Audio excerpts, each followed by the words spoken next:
Avez-vous déjà rencontré quelqu'un et en quelques secondes, votre cœur se met à battre, votre esprit s'emballe et le monde semble s'effacer? Cette montée d'excitation n'est pas seulement de la romance, c'est votre cerveau qui s'illumine, câblé pour quelque chose d'extraordinaire. Aujourd'hui, nous allons explorer ce qui se passe réellement dans votre cerveau lorsque vous tombez amoureux, les substances chimiques, les régions du cerveau et comment ce puissant cocktail ancien de neurotransmetteurs stimule la survie, l'attachement et l'obsession. Lorsque vous rencontrez quelqu'un qui vous attire, votre cerveau se met en action presque immédiatement. En moins d'une demi-seconde, votre cortex visuel, amygdale et cortex préfrontal commencent à traiter cette personne.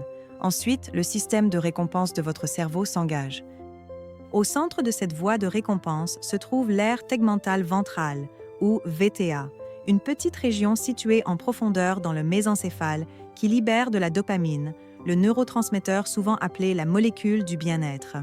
Cette montée de dopamine se propage vers d'autres régions clés, comme le noyau codé et le noyau accumbens, créant un plaisir intense, de la concentration et la motivation d'être avec la personne qui vous attire. Mais tomber amoureux n'est pas seulement une question de plaisir, c'est aussi une question d'excitation. Une autre substance chimique, la noradrénaline ou adrénaline, augmente rapidement au début. C'est ce qui fait battre votre cœur plus vite, vos paumes transpirer et votre esprit suivre obsessionnellement chaque texto, regard ou message. En même temps, le niveau de sérotonine dans votre cerveau chute à des niveaux étonnamment bas, si bas en fait, que des recherches ont trouvé qu'il était similaire à ceux des personnes atteintes de troubles obsessionnels compulsifs. Cette baisse de sérotonine aide à expliquer pourquoi les nouveaux amoureux ne peuvent pas s'empêcher de penser à leur partenaire, de vérifier leur téléphone, de rejouer des moments encore et encore. Les freins de rationalité et de stabilité émotionnelle du cerveau sont temporairement atténués. Donc, vous avez la dopamine pour la récompense, la noradrénaline pour l'excitation, la sérotonine qui diminue pour la fixation, et puis il y a la partie de l'attachement. L'hormone ocytocine, souvent appelée l'hormone de l'amour ou la molécule du câlin, est libérée lorsque vous étreignez, câlinez, tenez la main ou partagez un regard de connexion profonde. Aux côtés de l'ocytocine, la vasopressine joue un rôle dans l'attachement à long terme et les comportements protecteurs. Au début d'une romance, ce mélange de neurochimiques crée un état exaltant. Votre cerveau est pratiquement inondé de signaux qui disent « Cette personne compte, sois près d'elle, désire-la, lie-toi à elle ». Examinons de plus près les régions du cerveau impliquées dans ce processus remarquable. Le VTA que nous avons mentionné est le point de départ. Il libère de la dopamine. Le noyau codé et le noyau accumbens reçoivent ces signaux et sont centraux dans le système de récompense du cerveau. Ils aident à générer un comportement orienté vers un but, une hyperconcentration et une délicieuse anticipation. Pendant ce temps, certaines parties de votre cortex préfrontal, le centre de contrôle du cerveau pour la prise de décision, le jugement et la planification, deviennent moins actives pendant les débuts de l'amour. C'est pourquoi vous pourriez ignorer les signaux d'alarme, agir impulsivement ou avoir l'impression de vivre un rêve plutôt que de faire un choix rationnel. Et l'amygdale, le détecteur de peur et de menace du cerveau, se calme également. Cette réduction de la peur et de l'anxiété peut expliquer pourquoi les amoureux se sentent en sécurité et confiants l'un avec l'autre, moins critiques, plus ouverts et plus vulnérables. D'autres régions s'activent également. L'hippocampe, le centre de la mémoire, enregistre des souvenirs vifs de l'être aimé. Le cortex singulaire antérieur et l'insula s'impliquent lorsque le désir ou le chagrin d'amour survient. Et la région appelée le pallidum ventral devient plus active dans l'attachement à long terme, se liant au sentiment de confort et de lien de couple. Au début de l'amour, cette cascade de neurosciences crée ce qui ressemble à un état d'euphorie naturelle. Avec l'afflux de dopamine, la montée de noradrénaline, la baisse de sérotonine et les hormones de liaison qui commencent à se développer, vous ressentez une intense euphorie, des pensées obsessionnelles, une hyperconcentration sur le partenaire et même un vide semblable au sevrage lorsque vous êtes séparés.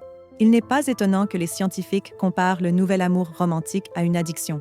Les chercheurs ont souligné que le fait d'être amoureux déclenche des niveaux élevés de dopamine qui activent le système de récompense, créant une euphorie similaire à l'effet des stimulants. Votre cerveau est effectivement détourné par le sentiment d'amour. Évolutionnairement, cela a du sens. L'amour romantique favorise le lien de couple, la coopération, la parentalité et la protection mutuelle. Le cerveau récompense la proximité car, pour nos ancêtres, cela signifiait la survie. Tomber amoureux déclenche un programme neuronal destiné à sécuriser un partenaire, former un lien et protéger la progéniture. Mais cette constellation sauvage de chimie et de câblage cérébral ne dure pas éternellement sous cette forme intense. Après environ 1 à 2 ans, un changement se produit. Les montagnes russes de l'amour naissant, les sensations fortes, l'obsession, les hauts et les bas commencent à se stabiliser. Les pics de dopamine se calment. La noradrénaline et le cortisol, l'hormone du stress, diminuent. Les niveaux de sérotonine commencent à revenir à la normale. Ce qui prend le relais, c'est l'ocytocine et la vasopressine qui dominent le paysage émotionnel. Le pallidum ventral devient plus engagé et le cerveau passe du mode recherche et nouveauté au mode stable et sécurisé. Dans l'attachement à long terme, on trouve non seulement de l'excitation, mais aussi du confort, de la confiance, de la compagnie et de la dévotion. Les mêmes circuits de récompense peuvent encore être actifs. Les chercheurs ont découvert que même les couples mariés depuis plus de 20 ans qui disent être encore intensément amoureux montrent des scans cérébraux avec une forte activation dans l'aire tegmentale ventrale et les centres de dopamine associés. En d'autres termes, la chimie de l'amour peut durer, mais la qualité dominante change. C'est moins une question de désir obsessionnel et plus une question d'être joyeux, moins d'adrénaline et plus de tranquillité, moins de poursuite et plus de rester. Le changement de comportement est clair. Les nouveaux amoureux prennent des risques, montrent de l'impulsivité, placent le partenaire au centre de leur monde. Les amoureux à long terme coopèrent, construisent des structures de vie communes, anticipent l'un l'autre, se soutiennent mutuellement et répondent aux besoins de chacun. Leur cerveau évolue aussi.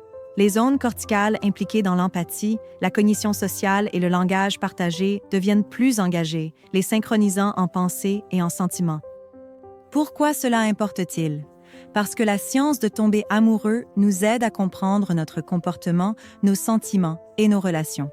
Quand vous êtes étourdi par l'engouement, ce n'est pas seulement dans votre tête au sens vague, c'est littéralement dans votre tête. Les circuits cérébraux conçus pour la récompense, le lien et la survie s'entremêlent. Quand les amoureux disent se sentir accros, dévoués, irrationnels ou perdus sans l'autre, ils décrivent peut-être une activité neuronale. Et lorsque l'amour se transforme en attachement, confort, partenariat et croissance mutuelle, cette transformation est également visible dans le câblage de votre cerveau. Ce qui commence comme une ignition ardente devient une flamme stable. Alors, la prochaine fois que votre cœur s'emballe ou que votre esprit ne cesse de penser à quelqu'un, souvenez-vous que vous ne faites pas qu'éprouver un sentiment.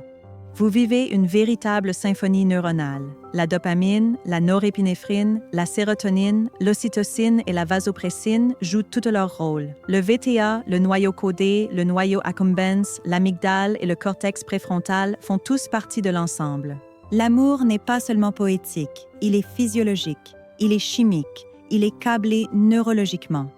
Nos cerveaux sont littéralement conçus pour aimer, pour s'attacher, pour se lier, pour chercher l'union, et c'est l'une des choses les plus merveilleuses d'être humain.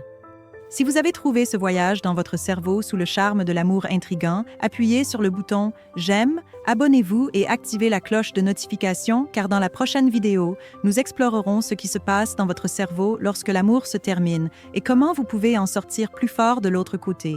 D'ici là, gardez votre cœur ouvert et vos neurones connectés.